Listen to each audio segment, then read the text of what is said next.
Oppo के 13 turbo pro में कैमरे के ठीक नीचे मदरबोर्ड के बगल में एक कूलिंग फैन दिया गया है। यह उन कुछ नए फ़ोनों में से एक है जिसमें पतला डिज़ाइन, बड़ा एयर वॉल्यूम और संतुलित वाटरप्रूफ ट्रायंगल कॉन्फ़िगरेशन है।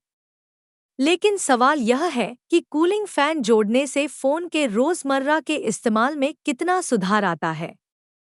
डिज़ाइन के मामले में इस बार तीनों कलर स्कीम एक साथ लाई गई हैं। माई फ्रस्ट पर्पल न केवल पहले यूनिट को ट्रिब्यूट देता है बल्कि 2020 में जारी ओप्पो दो ईवा लिमिटेड एडिशन की भी याद दिलाता है। फ़ोन के साथ मिलने वाला कवर भी इसी डिज़ाइन लेआउट से मेल खाता है। फ्रंट पर 6.8 इंच की स्क्रीन है, चारों किनारे लगभग बराबर चौड़ाई के हैं और चिन भी ज़्यादा चौड़ी नहीं लगती। परफॉर्मेंस में इसमें स्नैपड्रैगन 8S जेन 4 चिप लगी है। इस चिप को लेकर इस साल काफ़ी विवाद रहा क्योंकि कई प्रोडक्ट्स का प्रदर्शन साधारण रहा, लेकिन कहना होगा कि यह किसके द्वारा ऑप्टिमाइज़ किया गया है उस पर निर्भर करता है। जब फैन ऑन किया गया तो हाई क्वालिटी ग्राफिक्स पर फ्रेम रेट बिल्कुल स्थिर रहा, औसतन 120 एफपीएस, लो फ्रेम 5% पर 119.3 एफपीएस। पावर खपत 3.94 वॉट और बॉडी टेम्परेचर सिर्फ 33-38 सी रहा। यह चिप लो प्रेशर गेमिंग के लिए वाकई बढ़िया है। जेंशन इम्पैक्ट को आधे घंटे तक हाई क्वालिटी पर चलाने पर औसत 59 एफपीएस मिला। तापमान सिर्फ 43-44 सी और लो फ्रेम 5% पर 59.3 एफपीएस। फैन ऑन करने पर बाएं और दाएं हाथ के तापमान में अंतर सिर्फ 1-2 सी रहा।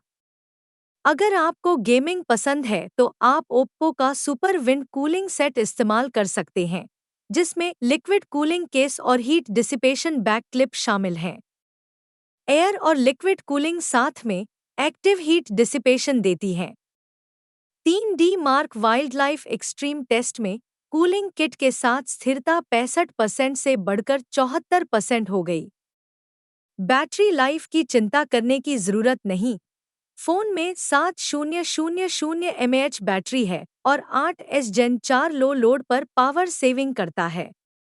मेरे टेस्ट में आधे घंटे जेंशन चलाने पर फैन ऑन करने से बैटरी खपत लगभग 10% रही, जो फैन ऑफ करने से भी कम थी। गेमिंग के अलावा धूप में या हाई ब्राइटनेस पर भी फैन इस्तेमाल कर सकते हैं ताकि फ़ोन गर्म होकर स्क्रीन डिम न करे। सिस्टम फीचर्स में नया गेम कैमरा फंक्शन जो स्क्रीन रिकॉर्डिंग और 30 सेकंड तक का रीप्ले सपोर्ट करता है। स्मॉल विंडो मोड में भी स्मूथनेस ऑप्टिमाइज की गई है। ओप्पो के 13 टर्बो प्रो का आकार 8.3 mm मोटाई और 228 G वजन के साथ नियंत्रित है। रूम टेम्परेचर पर 200 निट ब्राइटनेस पर ऑनर को 120 एफपीएस पर आधे घंटे चलाने पर औसत 121 एफपीएस मिला। इसका credit Oppo extreme wind cooling engine को जाता है, जो माइक्रो सेंट्रीफ्यूगल फैन और 7000 वीसी बोर्ड के साथ आता है। फ़ोन IPX9, IPX8 और IPX6 वाटरप्रूफ भी है। Battery 7000 mAh glacier battery 80W super flash charge 54 minute में full. Display 6.8 OLED 1.07 billion colours 120 hertz refresh rate 1600 nit brightness low brightness mode e sports grade touch camera 50 MP AI main camera AI illumination और AI curve light support system ColorOS 15 full scene game sound enhancement smart voice extract music heat